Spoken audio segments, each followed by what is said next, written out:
السلام علیکم۔ جب راستے اور رابطے اللہ سے جڑ جائیں تو پھر دل نہیں ٹوٹا کرتے، اور اچھی ہے وہ ٹھوکریں جو اللہ سے ملوا دیں۔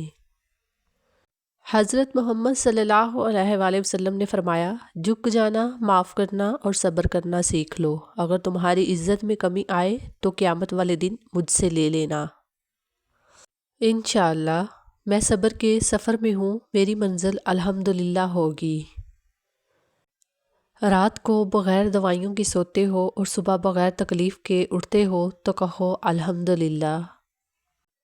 سنا ہے کہ کعبے پر پہلی نگاہ پڑتے ہی جو بھی دعا مانگی جائے قبول ہوتی ہے۔ اے اللہ، ہم سب کو وہ لمحہ نصیب ہو جائے، آمین یا رب العالمین۔ کیا پتہ کب کہاں کیا آخری ہو، یا اللہ زندگی کے ہر لمحے کو غنیمت جانو اور جھک جاؤ اپنے اللہ کے سامنے۔ اللہ پر کامل یقین۔ اپنی پسند کی چیز پانے کے لیے پہلے اللہ کو اس کے پسندیدہ انداز میں راضی کرنا پڑتا ہے۔ خوبصورت زندگی کا مطلب سر پر ماں باپ کا ہاتھ ہونا ہے۔ آپ تو مالک دو جہاں ہیں، آپ کے لیے کیا مشکل، گھما دیجیے نا وقت کا سکہ، فرما دیجیے نا کن فیکون یا رب۔ ہر کسی سے اپنے جیسے اخلاق کی امید نہ رکھو، مٹی سب کی ایک ہے مگر روحیں سب کی الگ۔ انسان ہر شے کے بغیر رہ سکتا ہے مگر اللہ کی محبت کے بغیر نہیں رہ سکتا۔ جو اللہ کے حضور جھکتے ہیں وہ کسی اور کے سامنے نہیں جھکتے۔ جو پاؤں مسجد تک نہیں جا سکتے وہ پاؤں تمہیں جنت میں کیسے لے کر جائیں گے۔ جلدی راضی ہو جانے والی ذات اللہ ہی کی ہے۔ دل کو بھی غسل کر دیا کریں توبہ کے پانی سے۔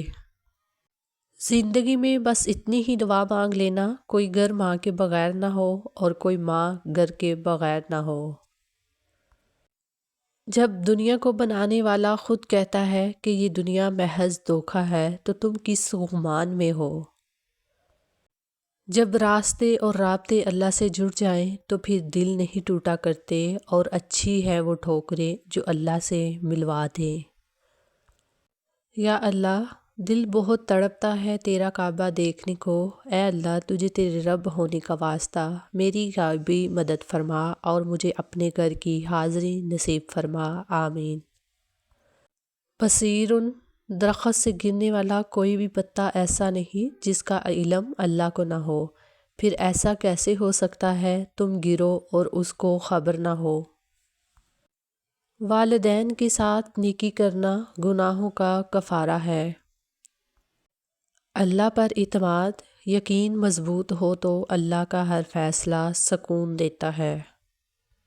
نماز فجر، نماز اللہ سے ملاقات کا بہترین ذریعہ ہے۔ اللہ آپ پر بہار لائے گا اگرچہ آپ کی خزاں طویل ہو جائے، انشاءاللہ۔ دعائیں نصیب سے نہیں بلکہ نصیب دعاؤں سے بدلتا ہے۔ تم اتنے یقین سے مانگو کہ تمہاری یقین کے بعد کہانی معجزوں کی لکھی جائے۔ آپ کا سب سے بڑا سرمایہ وہ لوگ ہیں جو آپ کی غیر موجودگی میں اللہ سے آپ کے لیے خیر مانگتے ہیں۔ اللہ اور انسان کا تعلق، انسان کس حال میں ہے یہ اللہ سے بہتر کوئی نہیں جانتا۔ دنیا میں بہترین رشتہ وہی ہے جہاں ناراضگی کے بعد ایک معمولی سی مسکراہٹ اور ہلکی سی سوری سے زندگی دوبارہ پہلے جیسے ہو جائے۔ مرد سب کچھ اپنے لیے نہیں کماتا اور عورت سب کچھ اپنے لیے نہیں پکاتی، خوشیاں تقسیم کرنا ہی اصل خوشیوں کا سبب ہے۔ پریشان ہو، یقیناً تم نے قرآن اور نماز کو چھوڑ رکھا ہوگا۔ تم بس خدا کو جانو، باقی خدا جانے اور اس کی عطا جانے۔ جہاں سے لوگوں کی امیدیں ختم ہوتی ہیں وہاں سے اللہ کا نظام شروع ہوتا ہے۔ زندگی ہر زندہ کے پاس نہیں ہوتی۔ ہر وہ چیز خسارے کا سودا ہے جس کی قیمت اللہ تعالیٰ سے دوری ہو۔ آنکھ وقت کا پانی اور دل کی کہانی اللہ کے سوا کوئی نہیں جانتا، اور پھر وہ رب حقیقت دکھا ہی دیتا ہے ہر رشتے کی، ہر محبت کی، اور فرماتا ہے اب بتا کون ہے تیرا میرے سوا۔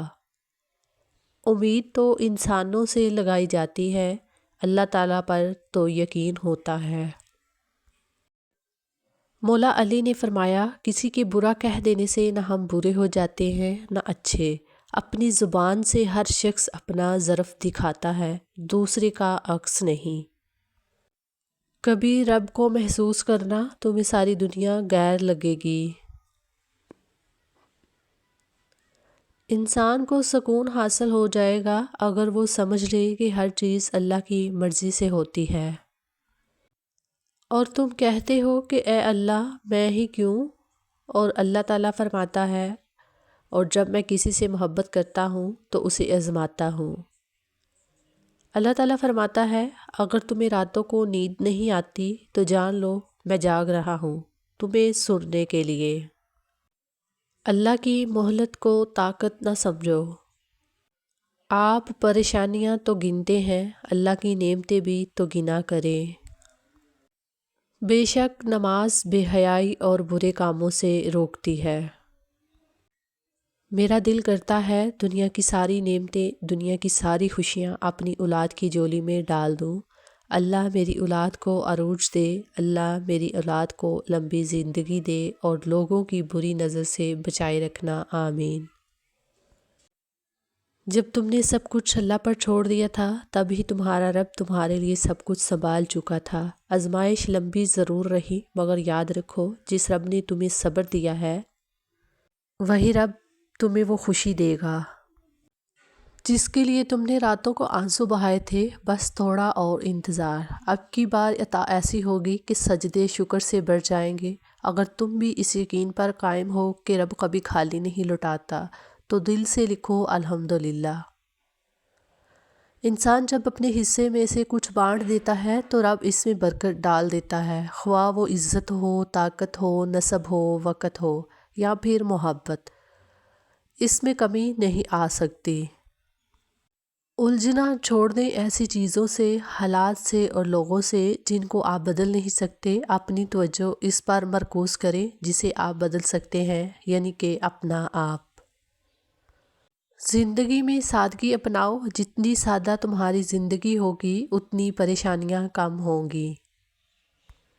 حضرت علی فرماتے ہیں کچھ لوگ اپنی اکڑ کی وجہ سے قیمتی رشتے کھو دیتے ہیں اور کچھ لوگ رشتے بچاتے بچاتے اپنی قدر ہی کھو دیتے ہیں۔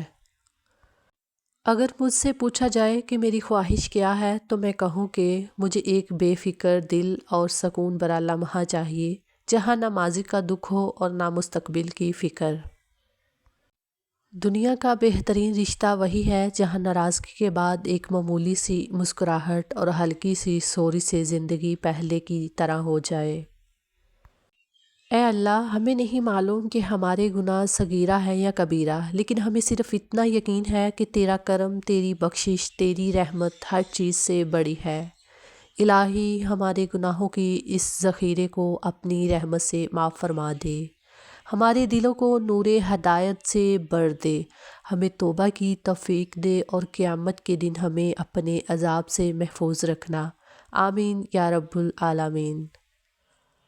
صفا اور مروہ دراصل ایک عورت کی صبر کی نشانی ہے۔ جب آپ کو بے قصور تپتے صحرا چھوڑ دیا جائے اور آپ اس توکل پر کہ اللہ ہمیں کبھی ضائع نہیں کرے گا صبر کریں تو پھر زمزم کے میٹھے چشمے پھوٹتے ہیں۔